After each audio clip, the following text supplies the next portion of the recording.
Folks, big news about a big donation to the United Negro College Fund. The company Fidelity has made a $190 million contribution, the largest to the UNCF, as it relates to part of its $250 million investment in its My Education initiative. Of course, this new social impact program built by Fidelity and its philanthropic partners, again, commits $250 million across over the next 5 years to provide access to education and facilitate economic mobility for up to 50,000 underrepresented African American, Black, Latinx, American, Native American, and Asian Pacific Islander American students. Joining us right now regarding this is Dr. Michael Lomax. He is the president and CEO of the UNCF. Pamela Everhart, she's the head of Regional Public Affairs and Community Relations at Fidelity Investments. Glad to have all of you. Michael, how did this come about? Well, you got to ask Pam. It came about because a wonderful company, Fidelity, wanted to do something great, and that is to help Black and brown college students in the communities where they have financial centers in 11 states around the country. And they did some homework, and they figured out who does scholarships in a innovative and holistic way. And they came knocking at the UNCF doors, and the UNCF doors opened, and we have developed a great program that meets the bill that Pam Everhart and her team at Fidelity want to meet for the communities where they work. So, Pamela, about that, how did those conversations begin and it result in this major contribution? Well, thank you, Roland, for inviting me to be on the show. I'll just start off by saying that Fidelity has focused on underserved communities for years. This is not anything new for us, but we wanted an intentional focus on education. Education is about who we are. It's a part of our culture. It's built into our fabric. And as Dr. Lomax mentioned, we started to do some research around education.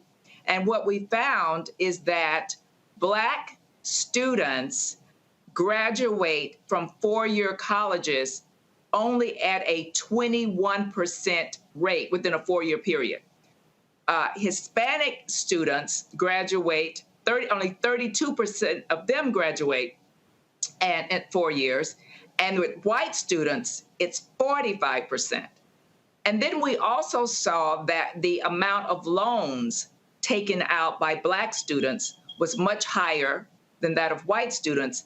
And when they took out those loans, they were risky. So what we wanted to do was make sure that Black and Latinx students have an opportunity to start to build generational wealth. And only one way that you can do that is through education. So we wanted to make sure that those systemic barriers that are in place that prevent our students, our Black and brown students, from graduating with no debt, we wanted to make sure that we could provide an answer to that. So we looked for a partner. We wanted someone smart, someone who was experienced in scholarships, and there was no better partner than the UNCF. To that particular point, there are a lot of people who are highly critical of the graduation rates, specifically at HBCUs. I remember when the Parent Plus loan was changed under the Obama administration. There were a number of times when Obama made some comments about that to the CBC and some other groups, and there were folks like us who hit back at him on that by saying, look, you're sitting here saying these folks can't graduate their students, when the fact of the matter is a significant number of Black students, if you look at when they go to a Morehouse or places like that, they can be there for the freshman and sophomore year, but the money runs out by the third year. There's some people, they drop out, they got to go work, come back to make money. And so the reality is Black students do not necessarily, a significant number of them, don't have those resources to stay 4 or 5 consecutive years. And that's why sometimes it takes 6, 7 years. And so this obviously is going to make a huge difference.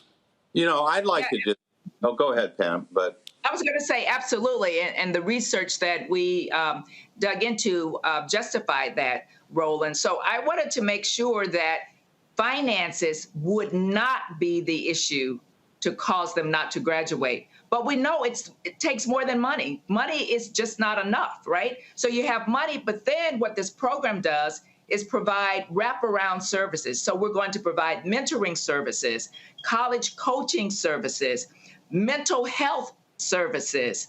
We're going to provide opportunities for students to apply for internships and financial education services as well. So all of that together, holistic approach is what we saw is different than the traditional scholarship programs. Michael? Yeah, I think this is, first of all, Roland, you do this a lot, and you talk to people who want to talk about HBCUs and education a lot. You're hearing from someone in Pam and the folks at Fidelity who've really done their homework. They said there's a problem we want to make a difference on, and that is helping first-generation, low-income, black and brown students in the communities where we do business. We want to help them flourish in getting a good education that will open up new careers and good jobs for them and also enable them to build wealth. And they ask the question, what are the obstacles that get in the way? And as Pam has said, yes, money gets in the way. Money is necessary, but it's not sufficient to address the issue of persistence through graduation, because life gets in the way of our students, and they haven't had the opportunities to prepare for education in ways that will enable them to navigate the complex world of going to college. And that's what Fidelity is really addressing. They're taking a 360-degree view of the student. They're saying, yes, there's a financial issue that these students have, but they have other supports that they need, and we want to figure out with our partner, the United Negro College Fund, that knows scholarships and knows students and knows this journey, how we support those students so that they can be more efficient and more effective in making that journey. And then as the things that we learn, we want to share with our country.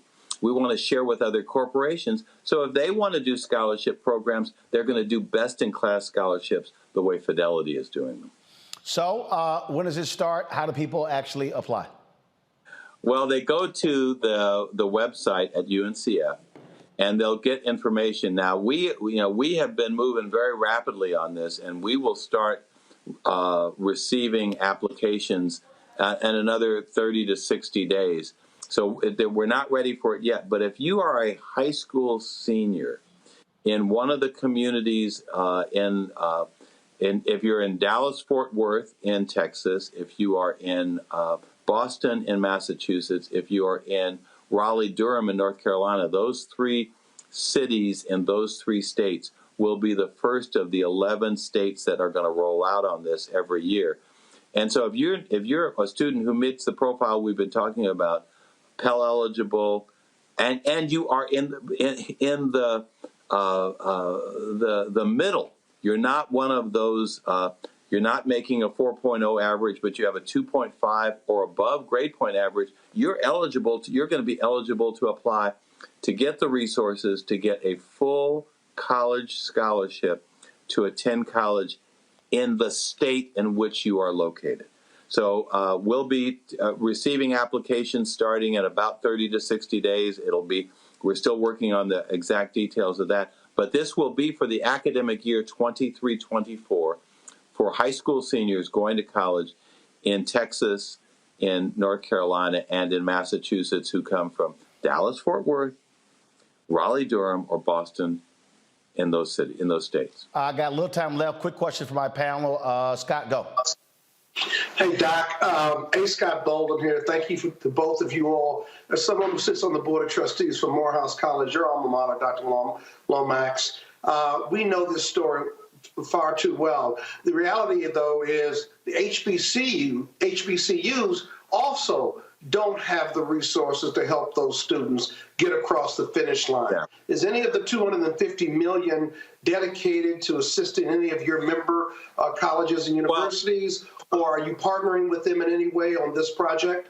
Well, as you know, North Carolina has about 15 HBCUs. They'll all be eligible for students to apply from in North Carolina from Raleigh-Durham, and in Texas from Dallas-Fort Worth to attend. They will be eligible to apply for the HBCUs in those communities as well.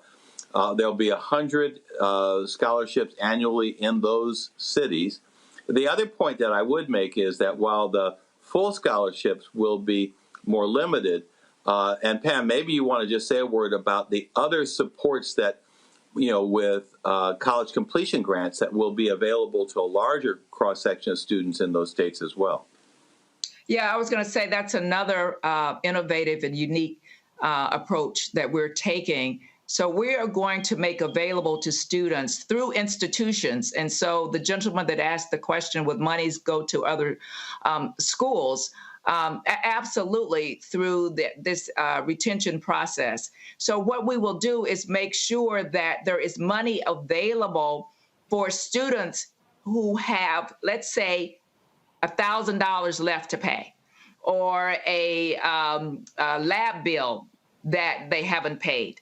Those small expenses that sometimes prevent you from going on to the next semester. So those retention completion grants we will make available to students as well. And then I also want to say that on this mighty middle, that's something that's different in our approach. Mm-hmm. Generally, scholarship programs look at students who are at the very, very top from an academic standpoint, or from an income standpoint at the very, very bottom. We are focusing on those solid B students, those students that have determination, that have potential, that have true grit, and who basically are the primary workers in America. We want to make sure that they have the resources they need to succeed. All right, then. Pamela, thanks a bunch. We appreciate this decision by Fidelity. Michael, always glad to have you on the show as well. We appreciate it.